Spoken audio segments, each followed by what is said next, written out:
À Villers-Cotterêts, tous les chemins mènent à la Cité internationale de la langue française, le château, comme l'appellent toujours les habitants. Juste à côté, une petite annexe du domaine royal, devenue privée. Bienvenue au pavillon Henri II. Vous en prie, rentrez. Le propriétaire des lieux enchaîne les visites de ce pavillon secret de François Ier. Ici, à Villers-Cotterêts, il va vouloir avoir un pavillon de repos pour lui seul. Vraiment pour lui seul. Ni la reine, ni les maîtresses, ni les ambassadeurs, ni les ministres ne viennent ici. C'est un véritable boom puisque depuis le mois de novembre où la cité a été ouverte, on a multiplié par 10 notre nombre de groupes. C'est donc tout à fait considérable. Décoré et meublé comme à l'époque, ce pavillon a vu passer les principales célébrités de la ville. Après François Ier, la famille Dumas. Quand le général Dumas meurt, Madame Dumas se retrouve dans un état de dénuement complet avec le petit Alexandre. Et Madame et Monsieur de Violaine, ici, dans ce véritable petit palais, vont les recueillir, les aider, etc.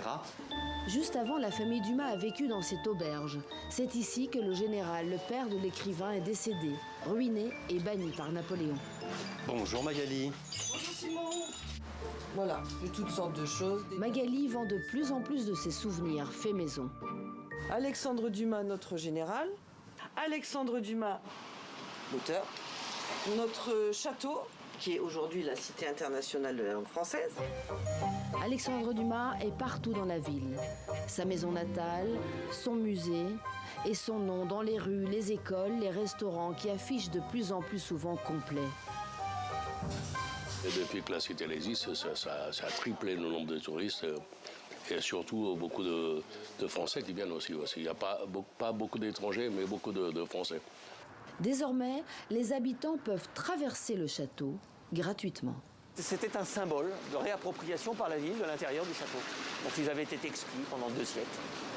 Cet élu du Rassemblement national a mis de côté ses profondes divergences idéologiques avec Emmanuel Macron pour soutenir le projet présidentiel de rénovation. Les Cotterésiens ont quand même ressenti ça comme une réparation de l'État par rapport à une frustration d'avoir juste transformé le château en dépôt de mendicité. Les Cotterésiens avaient un peu cette impression qu'ils avaient été mis de côté. Depuis 1 an, une certaine fierté a été retrouvée à Villers-Cotterêts. Son château a accueilli plus de 200 000 visiteurs, un vrai succès populaire pour la Cité internationale de la langue française.